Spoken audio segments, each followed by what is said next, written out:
Добрый день, дорогие ребята. Меня зовут Потапова Александра Ивановна. Я ведущий библиотекарь краеведческого отдела Центральной городской библиотеки имени Белинского. Сегодня начинается наш первый урок «Якутск. Город мой» в рамках программы летнего чтения для детей «Солнце, каникулы, книги». Одним из приоритетных направлений деятельности наших библиотек является проект «Якутсковедение» – изучение истории и культуры родного города и пригородов.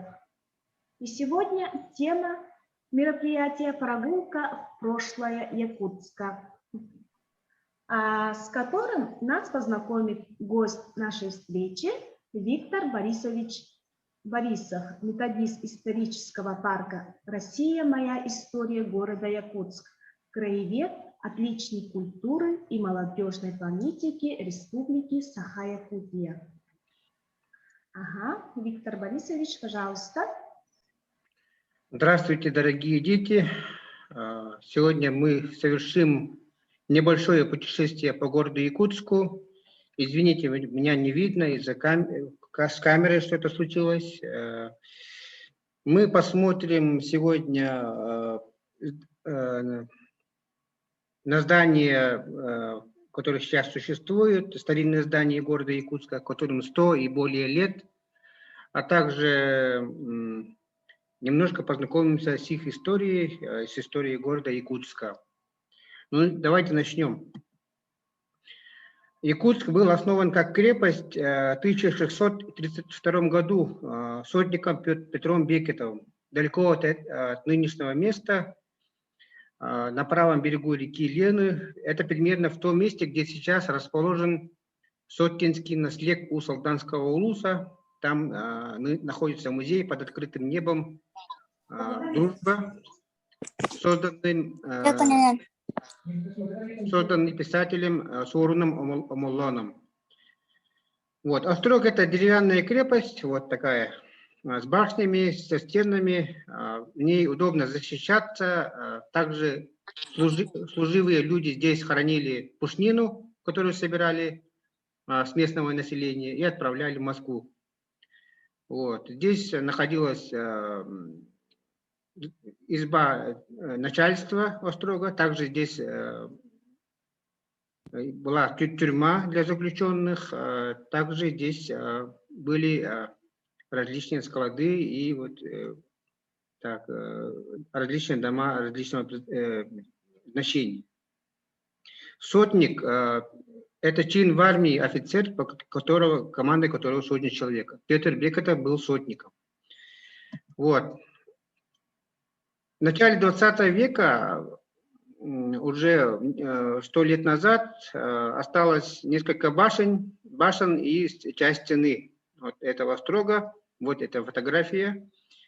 Когда во время гражданской войны, а здесь была гражданская война, 99 лет назад, то часть стены и башни эти были растоплены, были разобраны для растопки электростанций, потому что город был осажден повстанческими отрядами, те, которые были против советской власти. Ну, если есть дети, которые пока младшего возраста, вы будете в школе изучать эту гражданскую войну, в кружках, может быть, в музеях расскажут, это очень интересно. Вот. Основал город, то есть крепость, острог Петр Бекетов. Вот его памятник, фотография его памятника слева. Вот, он с топором сидит. А на правой стороне памятник Ивану Галкину, атаману, который вот первым столкнулся с якутскими здесь местными племенами и пытался построить здесь острог до Петра Бекетова в 1631 году. Но у него не получилось. Ну, получилось у Петра Бекетова. Это озеро Сайсары, где до строительства острога жил глава якутских племен Тыгын. Про него недавно был снят фильм, наверное, видели, кто не видел. Он в кинотеатрах прошлой весной, этой весной и в конце прошлого года он демонстрировался. Так. Казаки – это воинское сословие беглых русских крестьян, которые вот собирались в атаги, то есть отряды, и покоряли Сибирь, вплоть до моря, покорили территорию нынешнего Камчатского края, нынешнего Хабаровского края, Приморья и всего Дальнего Востока. Все города, которые сейчас основаны, сейчас есть на Дальнем Востоке, Иркутск, там, Петропавловск на Камчатке, Хабаровск, Владивосток, они по возрасту меньше, чем Якутск. Якутск был форпостом освоения всего Дальнего Востока. Вот. Это карта Якутска. Вот мы видим карта Якутска 19 века. То, что мы видим, что там протекает протока по реке Лена. Вот я показываю курсором. Это сейчас является частью теплого озера, где устраивают катки. Вот. И вот здесь можно увидеть, здесь мы видим надпись «Остатки стены башни». Это территория нынешней площади Дружбы. Вот. Там раньше стояла вот башня Якутского острога на том месте. Потом она была перевезена на территорию музея Ярославского. Вот видите, какая она в ветхом состоянии. И вот губернатор по имени Иван Иванович Крафт реставрировал в то время, в начале 20 века, еще в царское время, вот эту башню. И она вот выглядела чуть получше до того, как сгорела. Площадь Дружбы называлась раньше Соборная площадь, потом площадь Каландаршвили, потом площадь Тыгына ее называли в 30-е годы, а потом с 1966 года называется площадь Дружбы народов. Вот мы видим сквер, который устроил Крафт. Это первый сквер был в Якутии. Вот, то есть на территории площади Дружбы народов располагался вот такой сквер. С фонтаном он был, ну там различными растениями и так далее. Здесь любила гулять городская молодежь. Вот. Ну, башня выглядела вот так. Она стояла на территории, как я уже сказал, музея имени Ярославского. Вот, и сгорела в 2007 году. Но сохранились чертежи архитектора по имени Александр Ополовников. Вот. И по этим чертежам башня была восстановлена в тот же год. Вот, нынешняя площадь Дружбы народов. И вот восстановленная башня находится сейчас на улице Кирова в Старом городе. Вот, Иван Иванович Крафт, губернатор, который вот и впервые реставрировал эту башню и вообще много чего сделал для развития Якутска. Здесь есть много домов, которые при нем были построены. Я вам покажу далее. Вот, восстанавливают как раз башню, восточно-надвратную. Вот она в сгоревшем виде наверху. А вот она, вот башня восстанавливали. Восстановили башню вот эти люди. Слева Василий Атласов, он по национальности эвенк, и поэтому у него надет эвенкийскую одежду.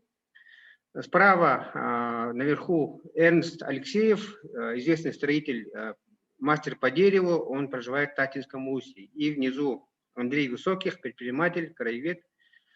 Вот эти люди восстанавливали башню. А башня раньше украшала герб города Якутска. Он раньше выглядел так, герб.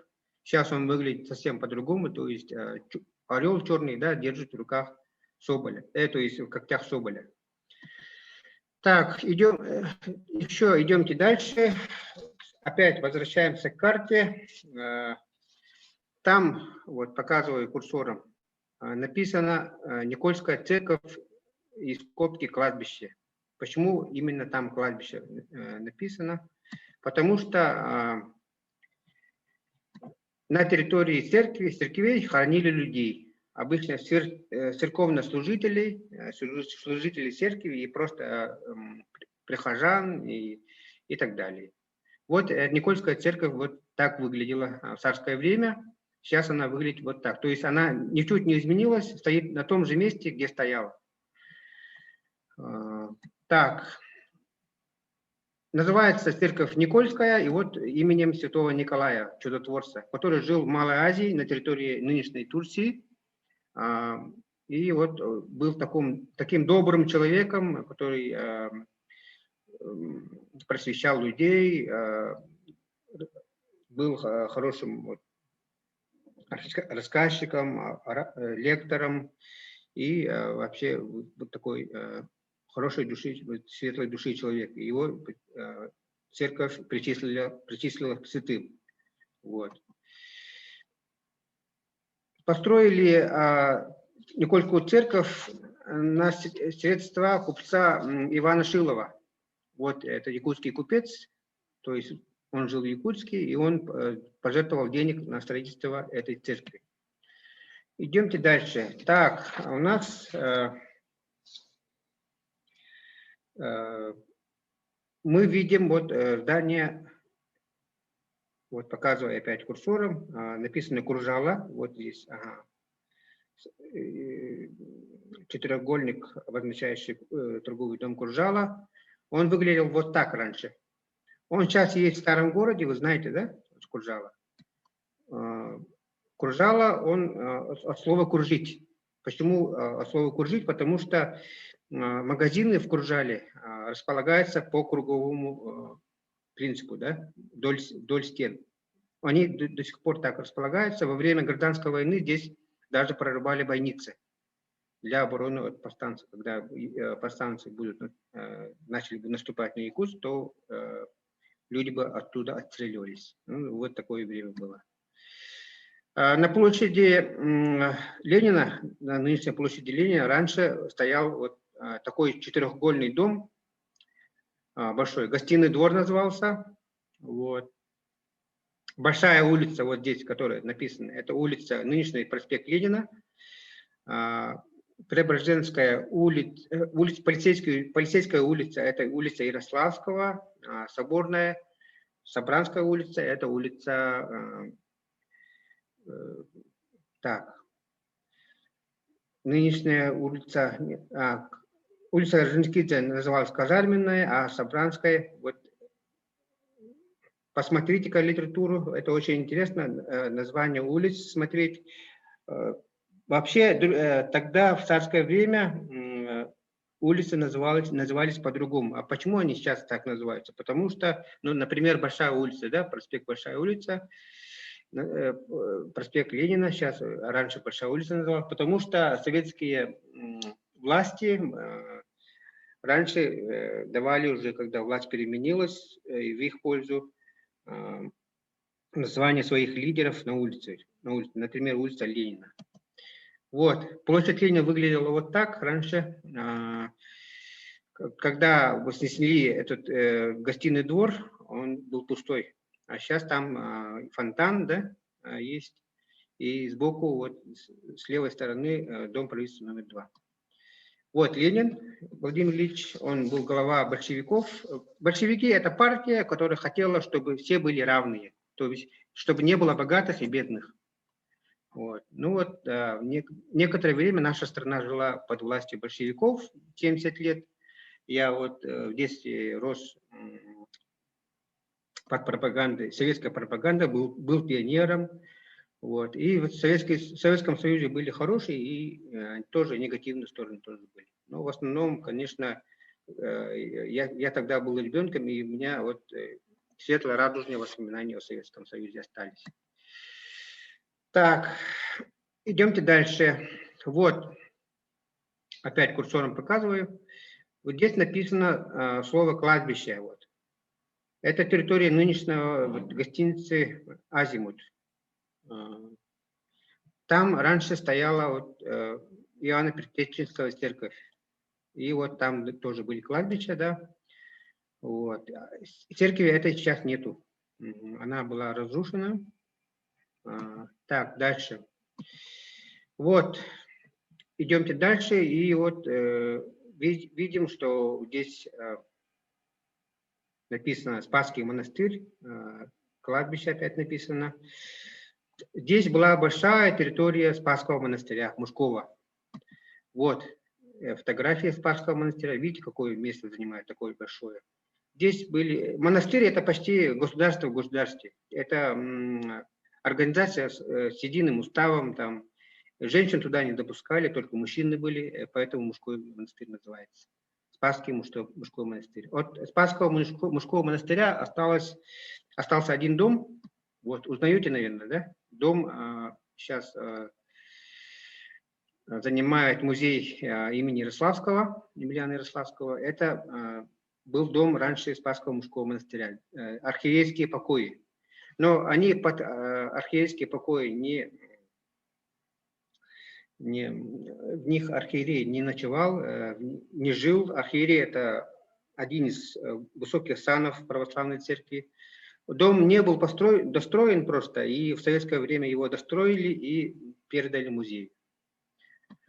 Так, музей называется именем Емельяна Ярославского, который здесь в музее работал. Здесь он был ссыльный, настоящее имя его Миней Израилевич Губельман, он был ссыльный большевик. Рядом вот с зданием во дворе музея Ярославского есть деревянный дом, буквально напротив, где вот Емельян Ярославский жил и работал. Так, эти дома, вот здание музея нынешнего и много домов делал архитектор, талантливый архитектор Климентий Лишевич, которого из Петербурга вызвал губернатор Иван Иванович Крафт, и он здесь построил много домов, вот этот архитектор. Далее, вот кружало, которое я уже показывал, вот он в царское время наверху, а внизу он уже в наше время. Практически он не изменился. Только вот в наружной стороне тоже торговали в царское время, здесь даже мамонты и бивни продавали, а сейчас с наружной стороны не торгуют. Так, соляная лавка, дом, который тоже есть в старом городе, принадлежал он купцу Афанасию Мигалкину, была построена в 1826 году. Видите, что она практически не изменилась. Стоит на том же месте, была построена из тех же материалов, из которых был построен этот дом. То есть использовали те же бревна, когда вот строили. Многие дома в старом городе, они изнутри, это не дерево, это бетон. Почему так сделали? Потому что дома очень часто горели. Деревянные дома подвергаются, очень быстро горят и очень подвержены пожарам, огню, поэтому вот, они сделаны изнутри из бетона.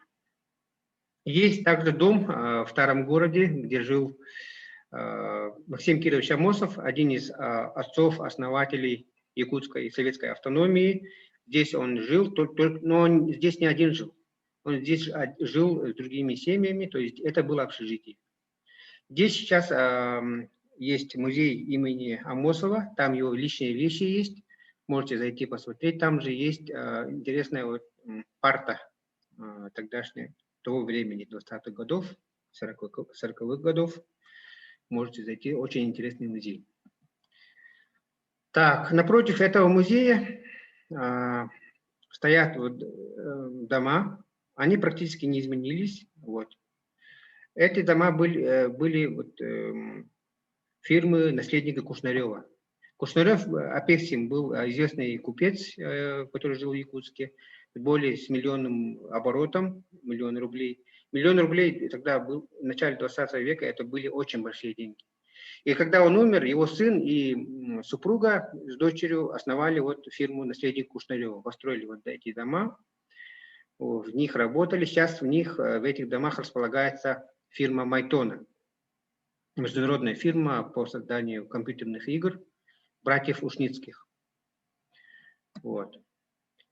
Недалеко от музея находится здание Алмаз Эргенбанка. которая тоже является постройкой 19 века, вот, то есть царского периода, и он выглядел точно так же. И построен, воссоздан из тех же материалов, на которые был построен этот банк. Банк построили на средства купца Еверстова, а так строил его купец, также зять купчихи Анны Ивановны Громовой, вот, Митрофан Васильевич Пихтин. Вот, слева мы видим Русско-Азиатский банк, а в центральной части мы видим Преображенский храм, который точно так же не изменился. Кстати, внутри Преображенского храма есть нетипичная для церквей фреска Страшного суда. Далее мы видим Зеленый Луг внизу. Как я уже говорил, это была часть реки, это была протока. Сейчас это просто Зеленый Луг. Ну так вот, по этой протоке в 1918 году летом на катерах прибыли красные и штурмовали город. И вот с этой колокольни, в этой колокольне Преображенского храма сидел ополченец и отстреливался от красных. Вот. Также рядом с Преображенским храмом, вот я показываю, был деревянный вариант Преображенского храма. Храм был построен в 1845 году. Он практически такой же. Рядом с храмом, недалеко от храма, стоит воссозданное здание женского училища. Вот. Оно практически выглядело так же и стояло на том же месте. Здесь обучали женщин, девушек, которые становились учителями, учительницами начальных классов. Вообще, тогда полных средних школ было мало. В основном это было начальное обучение, когда человека учили читать, писать и считать, и все. На этом 4-5 лет человек учился и заканчивал школу. А девочек вообще не пускали в школу обычно, потому что считали, что девушки, они должны быть хозяйками, должны рожать детей, и вообще быть мамами и не думать об обучении, об образовании. Но все-таки в порядке исключения сделали вот такое училище женское. Так. Недалеко от женского училища есть юрта якутская, вот она, фотография наверху. Это юрта Степной Думы. Степная Дума – это орган управления, который был создан в XIX веке, в первой половине. Это как нынешний Иль-Тюмен был. Он помогал царской власти управлять народами Якутии. Так, внизу мы видим фотографию суда. Это сейчас здание Академии наук. Тогда было построено для областного суда. Якутская область, Якутия была тогда областью. Наверное, узнали это здание библиотеки нынешнее. Также выглядит, но только без кирпичного забора, да, и без этих посадок. Здание библиотеки построил архитектор Климент Ильшевич во главе с губернатором Крафтом. И когда устроили это здание, денег не хватило, и Крафт по согласованию с купцами ввел новый налог и собрал денег, и достроил это здание. В нем, кроме библиотеки, раньше размещался музей, который был потом перевезен в здание гостиного двора, который стоял на площади Ленина. Оттуда музей передали нынешнее здание, где он сейчас и располагается. Так, здание казначейства. Было построено для казначейства, оно так, видите, так же выглядит. Сейчас в нем располагается галерея зарубежного искусства, то есть картины зарубежных художников. имени Габышева. Сейчас он на ремонте, а так он выглядел точно так же и стоит на том же месте. Ага. Так, ну вот так, вкратце я вас ознакомил со старинными зданиями, которые сейчас есть и которых некоторых сейчас нету. Было такое самое старинное здание в Якутске, первое каменное здание в Сибири, называлось Воеводская канцелярия. Стояло оно сзади вот, театра оперы и балета, возле храма Троицкого собора, который сейчас на ремонте, покрыт вот тканью, и сейчас ее 2016 года ремонтируют. Вот. Вот я галопом, как говорится, по Европе прошелся, а более детально, я думаю, вместе с нашей любимой библиотекой мы будем вам просвещать не только вот эти здания, но и, я думаю, памятники, вот, и вот различные названия улиц, и много чего интересного у нас в Якутске есть, ребята. Так что смело совершайте прогулки по городу. Есть очень интересные турмаршруты на платформе Easy Travel. Вот. Как раз библиотека имени Белинского сделала очень много прекрасных аудиогидов. Послушайте, вот, поглядите, посмотрите то, что я вам сегодня показал. Это очень интересно. Спасибо большое. Благодарим за очень интересный и познавательный рассказ, Виктор Борисович. Может быть, у наших слушателей есть вопросы? Можете задавать в чате. Задавайте, ребята. Если есть вопросы, можете мне писать, также по WhatsApp. Телефон можете взять у моих коллег библиотеки имени Белинского. Вот, всегда рад ответить. У нас, кстати, есть пешие турмаршруты по городу, которые мы проводим каждую субботу. И вот есть детские турмаршруты. Спасибо большое еще раз. Лето для школьников пора, когда можно отложить учебники, портфели и отдохнуть. Но без лучшего друга книги и каникулы скучны. Лето пройдет намного интереснее, если вы продолжите дружбу с книгой. И, конечно же, изучайте историю нашего города.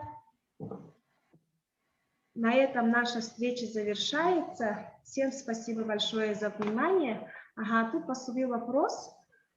Спасибо, было очень интересно. Еще будут лекции? Да, обязательно, обязательно. Ну, в течение лета. Кроме того, вы можете посмотреть наши экскурсии в инстаграме исторического парка. Называется My History Якуты. Ну, если напишите исторический парк Якутского, инстаграм выдаст адрес. И там вот описание этих домов есть. Да, наша программа «Якутск, город мой», она во время вот июль и, возможно, август будет продолжаться, а и следующая встреча у нас, я точно не скажу, 22-го точно будет. И следите за нашими афишами на нашем инстаграм-канале ЦБС Белинка. Все, что проходит, у нас там обязательно публикуется. Также посещайте наш сайт ЦБС ЕКТ. Там тоже очень много интересного. Тоже про город Якутск, там очень много проектов и программ. Всем спасибо за внимание. До свидания, до новых встреч. До новых встреч.